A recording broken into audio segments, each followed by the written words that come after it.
The ceasefire between the United States and Iran is, in the president's own words, effectively over. That declaration came directly from President Trump on Wednesday, delivered at the NATO summit in Ankara, in response to a direct question about whether the memorandum of understanding signed with Iran back in June was now dead.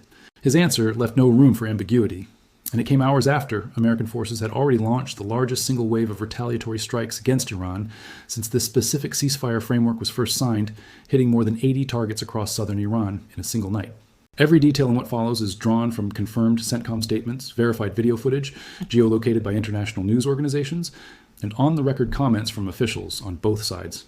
This is not a story that needs exaggeration to carry weight.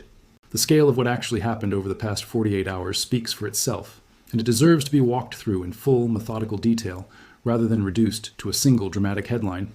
Let's walk through exactly what happened, in the order it happened, because the scale of what unfolded over the past 48 hours represents a genuine escalation beyond anything this specific ceasefire had absorbed before.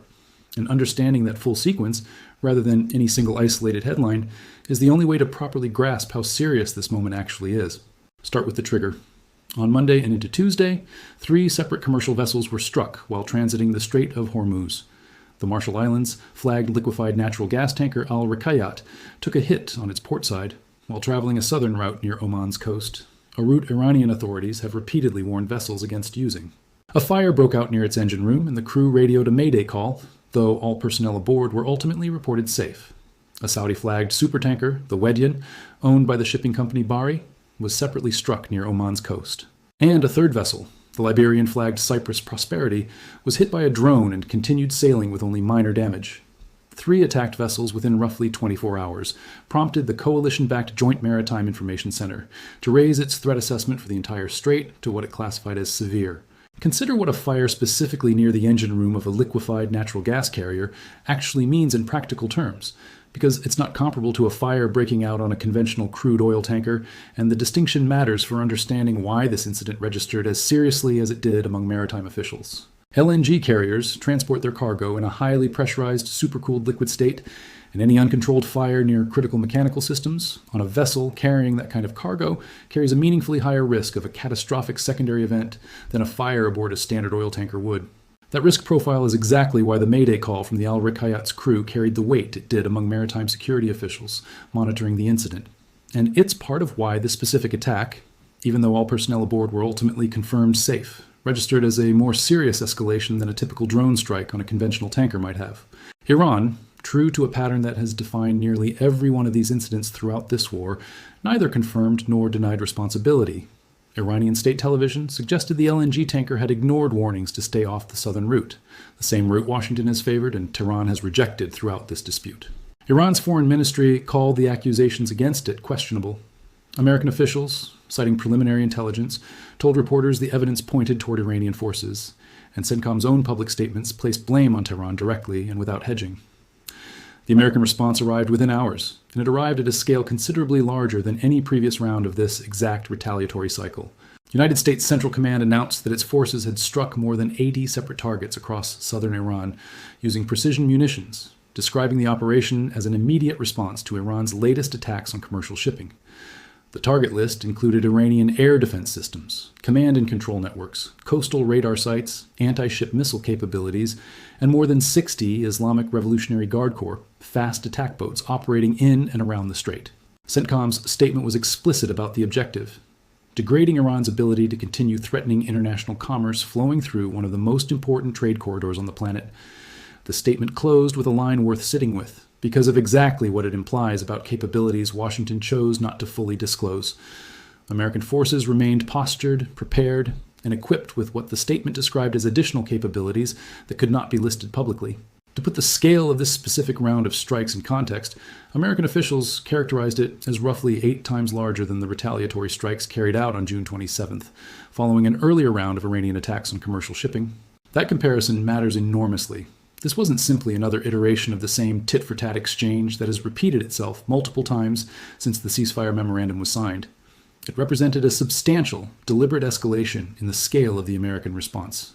striking more than 60 small boats alone in a single night, a number that reflects a genuinely significant reduction in Iran's ability to conduct the kind of fast, dispersed harassment operations against shipping that have defined its strategy in the Strait throughout this entire conflict. An eightfold increase in scale between one retaliatory strike and the next isn't a subtle escalation. It's a deliberate signal, calibrated specifically to communicate that the calculus governing the American response has shifted meaningfully since the last time this exact cycle played out. A single strike, roughly matching the scale of a previous one, might be read by Tehran as a continuation of an established, and therefore somewhat predictable and absorbable, pattern of tit-for-tat exchanges. A strike 8 times larger removes that predictability entirely, forcing Iran's military planners to reconsider whether continued attacks on shipping will continue to draw a roughly proportional response, or whether each subsequent violation now risks triggering a dramatically larger retaliation than the last one did. A recalculation that itself may be exactly what this scale of response was designed to force. The strikes were carried out using a combination of Air Force and Navy tactical aircraft. According to American officials, who spoke to reporters on condition of anonymity given the ongoing nature of the operation, flight tracking data showed more than a dozen American military aircraft circling over the Persian Gulf and the Gulf of Oman in the early morning hours as the strikes concluded, including at least 12 Air Force refueling tankers and a Navy P-8 Poseidon intelligence and reconnaissance aircraft, along with a United Arab Emirates refueling aircraft supporting the broader operation. That volume of supporting aircraft, refueling tankers in particular, reflects the kind of extended, sustained air operation required to strike this many targets across a wide geographic area in a single coordinated night. The presence of that many dedicated refueling aircraft deserves a moment of its own attention, because it reveals something about the operational reach of this specific strike package. A dozen tankers supporting a single night's operation suggests strike aircraft operating across a genuinely wide geographic spread, potentially launching from multiple bases or carrier assets and requiring sustained aerial refueling to maintain time on station over target areas stretching from Bandar Abbas to Kharg Island to Sirik simultaneously. That kind of extended reach and sustained tempo, hitting more than 80 separate locations across that wide a geographic area within a single operational window, represents a level of coordinated planning and logistical support considerably beyond what a smaller, more localized strike package would require. Multiple videos verified by international news organizations showed explosions and large fires at the port city of Bandar Abbas, Iran's most significant southern naval installation, along with reported explosions on Kharg Island, the terminal that handles roughly 90% of Iran's crude oil exports. Iranian state media separately reported strikes at Sirik, the same coastal area targeted during earlier rounds of this ongoing exchange. The geographic spread of these confirmed strike locations, from Bandar Abbas on the mainland to Kharg Island out in the Persian Gulf to Sirik along the southern coast, illustrates just how broad this specific operation actually was. These aren't clustered targets within a single small area that a limited strike package could cover in one pass. They represent distinct locations, spread across a meaningful stretch of Iran's southern coastline and offshore infrastructure, each requiring its own targeting solution, weapons allocation, and strike timing within the broader operation. Striking Kharg Island specifically carries particular weight given its role as the linchpin of Iran's entire oil export economy, and any sustained damage to infrastructure at that specific location would compound the economic pressure already being applied through the newly reimposed sanctions on Iranian oil sales.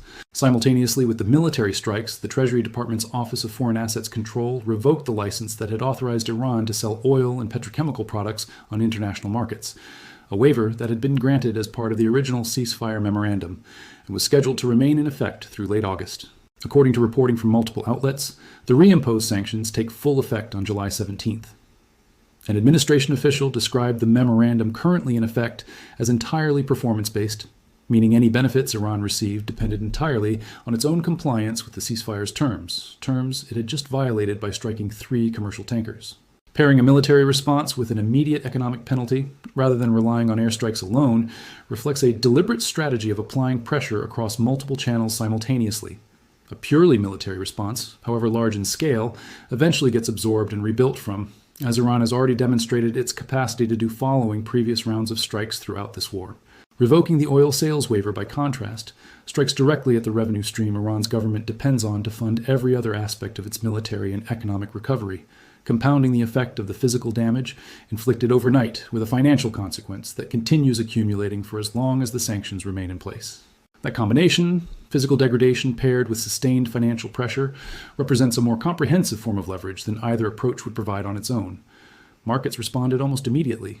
American crude oil futures climbed roughly 2.5% to 3%, trading above $70 a barrel as traders priced in renewed uncertainty about the stability of shipping through the strait. That immediate market reaction underscores something that has been true throughout this entire conflict.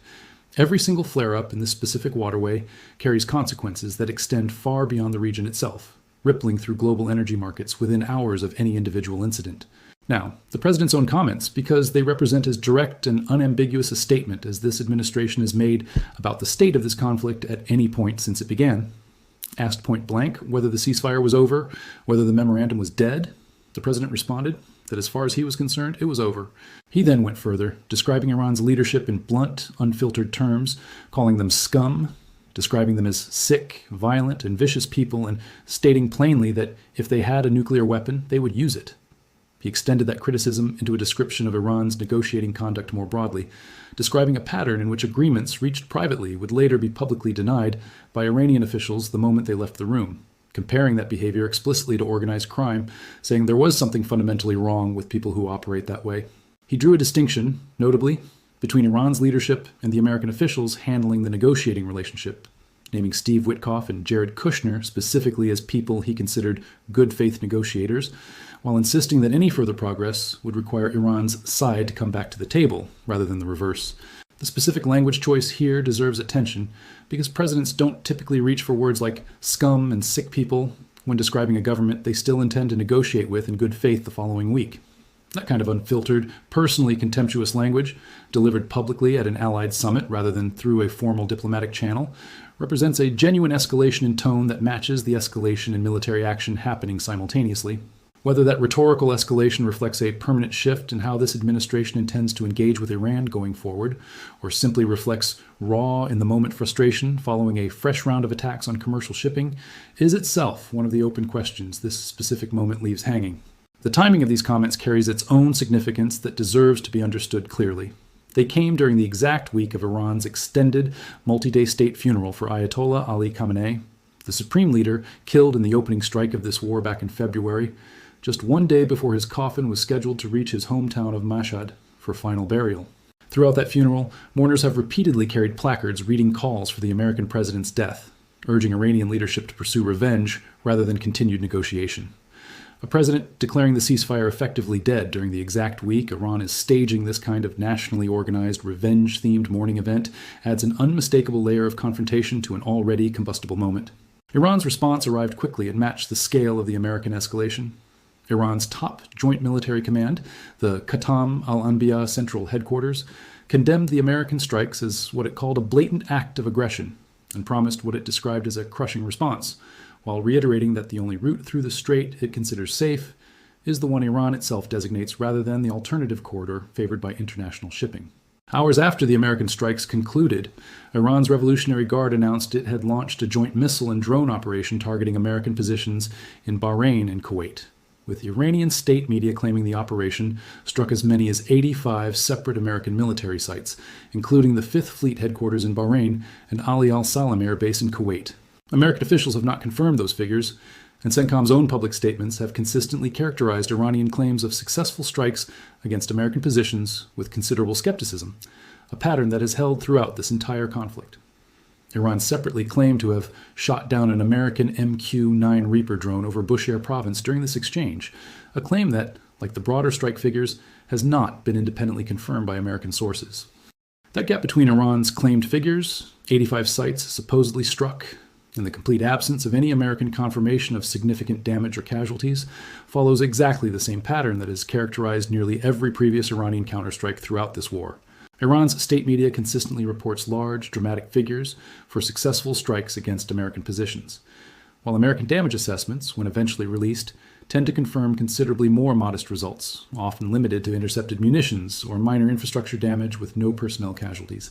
That consistent gap between Iranian claims and confirmed American damage assessments is worth remembering every time a fresh round of Iranian strike claims circulates, because the pattern strongly suggests these figures serve a domestic propaganda function, at least as much as they reflect genuine battlefield outcomes. Consider what this specific sequence tells you about Iran's underlying calculation, because it's consistent with a pattern this conflict has demonstrated repeatedly. Iranian officials, including the chairman of Iran's Parliamentary National Security Committee, have continued framing the American strikes as unjustified violations of the ceasefire, rather than acknowledging the tanker attacks that triggered them in the first place. That framing matters domestically for Iran's leadership, positioning itself as the aggrieved party responding to unprovoked American aggression, rather than as the party that struck civilian shipping first, allows Iran's government to justify continued military action to its own population as defensive rather than escalatory, regardless of how the actual sequence of events unfolded. There's also a genuine leadership complication running underneath all of this that deserves attention because it shapes how seriously to weigh Iran's public statements about its own strategic position. Iran's new supreme leader, Ayatollah Mojtaba Khamenei, has still not appeared in public since his father was killed in February, reportedly having sustained serious injuries in that same strike. He has communicated only through occasional written statements, including one in which he reportedly expressed doubts about the value of continuing negotiations with the United States, while simultaneously signaling that talks could still continue. That kind of ambiguous, indirect signaling from the one figure who theoretically holds ultimate authority over Iran's strategic direction reflects genuine internal uncertainty about how unified Iran's actual decision-making process currently is. Iran's president, foreign minister, and chief negotiator have all faced open criticism from hardline factions inside the country for engaging in negotiations at all, with some domestic rallies going so far as to denounce them as traitors. A government with that level of internal factional division, at the exact moment its most senior nominal authority remains physically unseen and only occasionally heard from in writing, is not a government making decisions with the kind of unified clarity its public statements might suggest. That internal division matters enormously for interpreting exactly whose decision it actually was to strike 3 commercial tankers this week, and whose decision it will be to determine what Iran's promised crushing response actually looks like in practice. A unified government, speaking with one clear voice, generally calibrates its escalatory decisions with some degree of centralized strategic coherence, weighing the costs and benefits of each individual action against a broader, coordinated objective.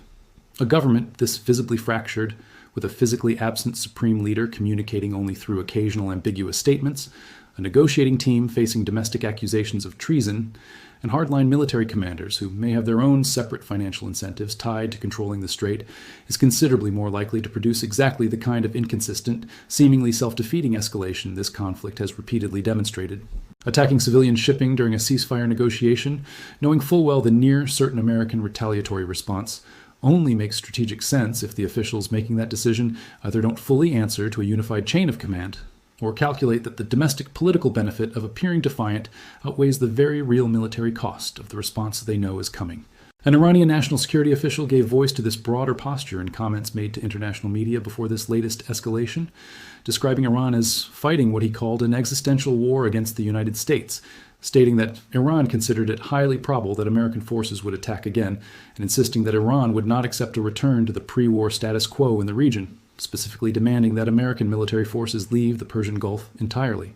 That kind of maximalist framing, treating continued American military presence in the Gulf itself as an unacceptable outcome, rather than simply objecting to specific strikes or sanctions, suggests Iran's hardline factions view this conflict in terms considerably more absolute than a simple dispute over shipping lanes or nuclear inspections. Now think through the strategic logic driving Iran's continued willingness to risk exactly this kind of overwhelming retaliatory response, because it isn't irrational, even though it may look self-destructive from the outside. Control over shipping through the Strait of Hormuz represents Iran's single most valuable remaining source of leverage in this entire conflict, one some estimates suggest could be worth tens of billions of dollars annually if Iran ever successfully established a toll or fee system for passage through the waterway.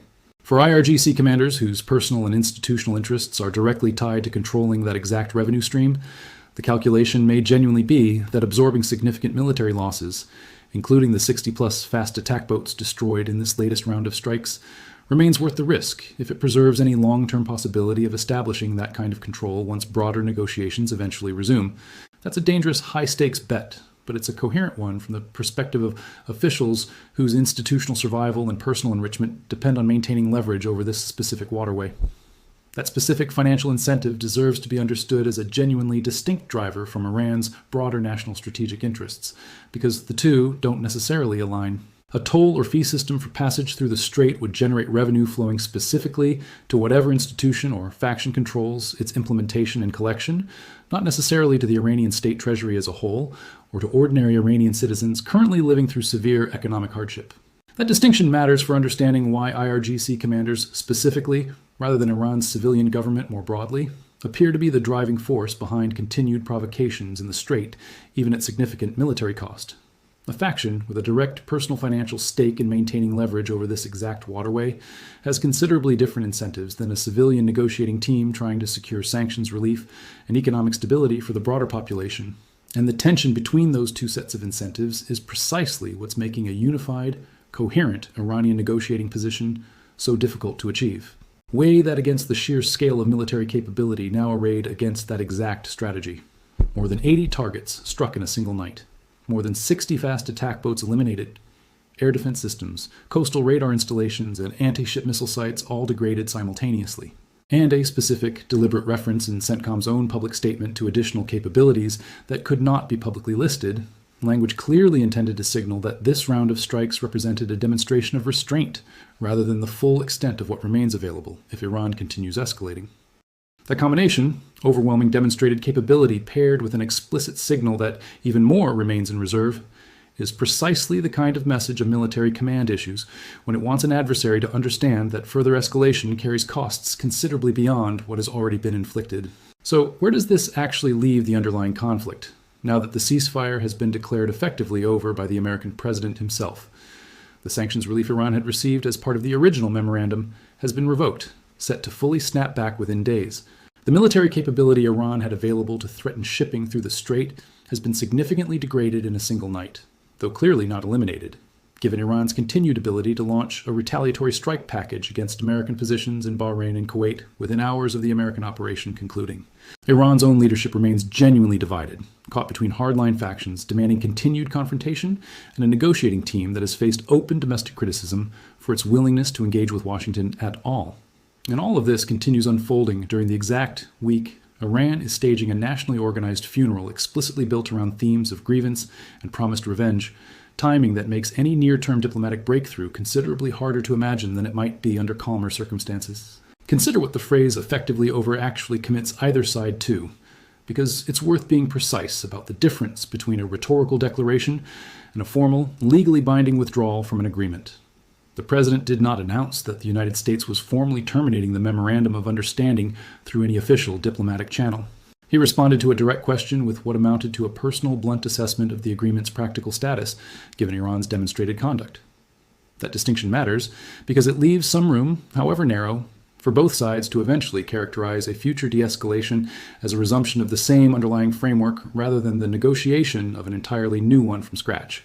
Whether that room gets used, or whether events over the coming days render the question entirely moot, is itself one of the things worth watching closely. There's also a broader lesson embedded in this specific sequence about how quickly a fragile ceasefire can unravel once one side calculates that the deterrent value of the existing arrangement no longer outweighs whatever benefit it perceives from continued provocation. This memorandum survived multiple earlier rounds of exactly this same cycle. A tanker struck, a retaliatory strike launched, both sides absorbing the exchange and eventually returning to some version of the previous status quo. What changed this time wasn't the fundamental nature of the provocation. 3 tankers struck is a larger number than a single tanker, but not categorically different in kind from earlier incidents. What changed was the scale and tone of the American response, an 8-fold increase in the size of the retaliatory strike, paired with a presidential declaration that the underlying agreement itself was now effectively dead. That combination suggests Washington's patience for absorbing repeated incremental violations without a fundamentally different response had simply run out, a threshold that, once crossed, is considerably harder to walk back than the more routine, smaller-scale exchanges that preceded it. Regional reaction to this latest round of escalation followed a pattern consistent with previous incidents throughout this conflict. Gulf states, which have absorbed the brunt of the economic and security spillover from repeated attacks on shipping through the Strait, have continued issuing condemnations of Iranian conduct while stopping short of any independent military response of their own. That pattern reflects the genuinely difficult position these governments occupy throughout this entire war. Economically dependent on stable shipping through the Strait, geographically exposed to any direct retaliation Iran might choose to direct at them specifically, and without the kind of independent military capability that would allow them to meaningfully deter Iranian attacks without relying on American power projected into the region on their behalf. That dependence on American military power to enforce security in a waterway these Gulf economies rely on more directly than the United States itself does creates its own complicated dynamic. Every time American forces strike Iranian targets in response to an attack on shipping, they're doing so at least partly in defense of a regional trade and energy infrastructure that benefits Gulf economies enormously, even though the risk of Iranian retaliation for those strikes falls disproportionately on the Gulf states themselves, given their geographic proximity and the presence of American military installations on their own territory. That asymmetry between who benefits most directly from stable shipping through the strait and who bears the most direct risk from the military confrontations required to enforce that stability is a tension that has run throughout this entire conflict without any clean resolution in sight. Watch what happens in the immediate aftermath of Khamenei's burial in Mashhad, because that funeral concluding removes one of the few remaining reasons either side might have had to exercise additional restraint during this exact window. Watch whether Iran's promised crushing response translates into a genuinely significant escalation, or whether it settles into the same pattern of claimed strikes and disputed casualty figures that has characterized nearly every previous round of this exchange. Watch whether Gulf states, already increasingly vocal in their condemnation of Iran's attacks on shipping, begin taking more direct action of their own rather than continuing to rely entirely on American retaliation to protect the waterway their own economies depend on. And watch whether the specific, deliberately vague reference to undisclosed American capabilities turns out to be exactly the kind of restraint signaling rhetoric it appears to be, or whether the next round of this conflict finally reveals what those capabilities actually are, and what it would take for Washington to decide the moment has come to use them. Because that's the honest state of this conflict right now, stripped of any comforting assumption that a ceasefire declared effectively dead by the president himself still provides any meaningful restraint on either side. 80 targets struck in a single night, 60 fast attack boats destroyed, sanctions reimposed, a funeral concluding within days, and a regime whose actual chain of command remains genuinely uncertain, absorbing the largest single round of American retaliation this entire war has produced, while its own military promises a response its own internal divisions may or may not have the unified will to actually deliver. What happens over the next several days will likely determine whether this specific moment gets remembered as the final, decisive break that ended any realistic path back to the negotiating table, or as simply the most dramatic chapter yet in a conflict that has already demonstrated, repeatedly, an ability to escalate sharply and then eventually find its way back to some form of uneasy, temporary accommodation. Every previous round of this cycle has eventually cooled, at least enough for both sides to return to some version of talks. Whether this round follows that same pattern, or whether the scale of this specific escalation, the eightfold increase in strike intensity, the president's own declaration that the ceasefire is effectively dead, the reimposed sanctions, genuinely represents a different and more permanent kind of break, is the question that will define whatever comes next in this already exhausting months-long war.